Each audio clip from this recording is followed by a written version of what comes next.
Afternoon, Blake. Thank you, Gregor. You had a run of games now together with Paul and Mark. Blake, just what are your overall thoughts on how the line has been performing so far?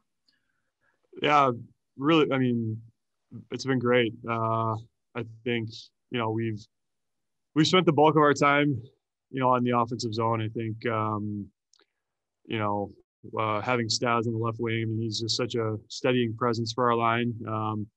If there's a breakdown, he's such a good presence down low in the defensive zone and has such a smart, hockey mind. I think he thinks the game the same way that Mark and I think it. So, you know, uh, I think we've given up on the plus minus stat for the year, but outside of that, I think our line feels great about the matchup we're getting every night, and the bulk of our game we feel really good about. We'll go next to Derek Van Diest. Go ahead, Derek. Hey, Blake. Just want to ask you, the last game, obviously both teams coming off the second game of back-to-back. Do you expect a bit more flow to the game today than maybe we saw the other night because both teams will have a lot more energy? There should be, yeah. You don't really know until the game starts. I think all we can do is worry about ourselves. We, play a particular style of game that's given us success this year. And so, yeah, we're cognizant of some of the weapons they have on their end of the ice, and an up and down game definitely plays into their hands. So, there's some things we need to do to, try to keep those particular players at bay, and that'll feed into our game as well. We'll go next to Scott Billick from the Winnipeg Sun. Go ahead, Scott. Thanks, Gregor, and hey, Blake. Paul talked earlier this week about kind of optimal playing time in regards. I had asked him a question about Nikolai Ehlers and ice time and that sort of thing. I'm curious, over your career, have you known noticed a sweet spot in playing time each night? Like, is there 19 minutes, 21 minutes, that sort of thing? Is there anywhere where you felt like comfortable on a nightly basis?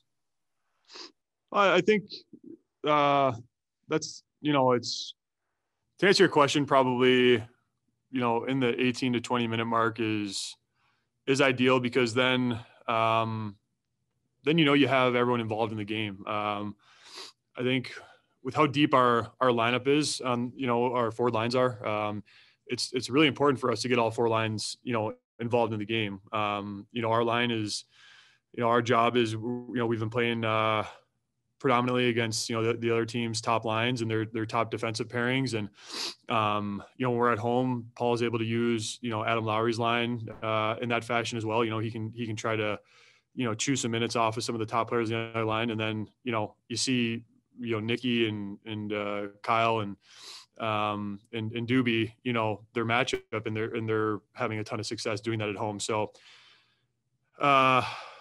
I think the important concept is, as a team, as a lineup, we all have a job to do. And so far it's given, individuals success. I mean, you talk about Nicky Ehlers in particular. Could he play, 30 minutes on a given night? Probably.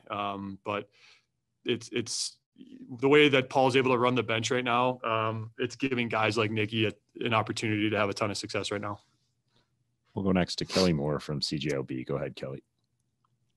So, Blake, as you just mentioned, your line is getting a majority of the other number one line, or going up against that number one defensive pair. So in terms of doing your job, and especially in a matchup like this against Edmonton, where you look at the scoring stats, and is a best case scenario to break even in a situation like what you're in and with your line tonight, and I guess future games against Edmonton?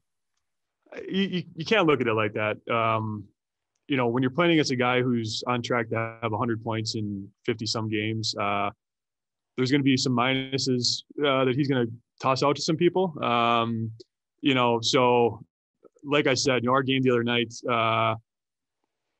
could that matchup been even, with a couple of bounces of the puck? Absolutely. He's a game breaker. He made a couple of great plays when he got an opportunity.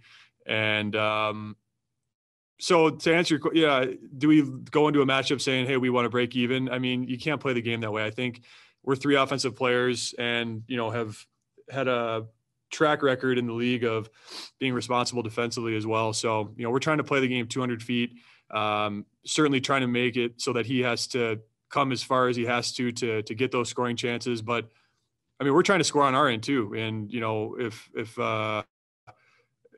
you go into a game expecting to keep a guy who's, like I said, going to have 100 points in 50 some games and say, we need to keep him off the score sheet, I don't think that's a great way to approach the game. So we got to go out there trying to do something offensively ourselves as well.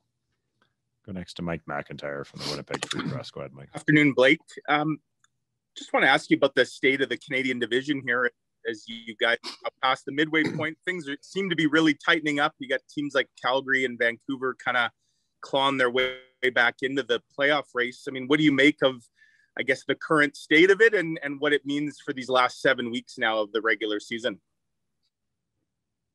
Yeah, I think coming into the season, we knew it was going to be really tight. I mean, at no point did we expect to, you know, be in cruise control with a month left in the season. I think everyone kind of came into this, probably in all the divisions, expecting to have to earn a playoff spot, you know, up to the last few games of the season. So the quality of play has been high in our division.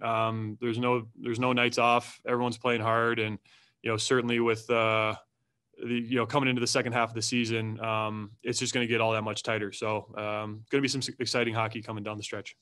Just a couple more for Blake. I'll go back to Ken Weed. Like, you've had roughly half a season here with the new power play structure. You guys have moved into the top 10. What have you liked about it? And also, what's it meant to have that second unit contribute 8 goals to kind of help with that cause as well? Yeah, you know, I think it was a really important step for Mark and Kyle to take in their careers to, you know, be in those positions on our power play. You know, they handle the puck a ton. They're guys that are going to, you know, they already are elite scorers in the league, but being able to touch the puck that many times in the power play is going to put them into, you know, a different sort of category in terms of their production. So those guys have done a great job kind of jumping into those roles. And, you know, you say second unit, I think, you know, it's been a real emphasis for our team that, you know, whoever starts in the power play, you know, you get a minute. And obviously if you're in the zone and you're snapping it around, there's going to be times where you're going to be over a minute on the power play. But if the puck gets cleared around a minute, you know, we have a ton of respect for the guys that are on the other unit. And like you said, justifiably so, they've gone out there and got the job done a lot for us. So it's such a great commodity to have, you know, 2 units that you have a ton of confidence in, so that if it's not going for us one night, they can go out there and get the job done.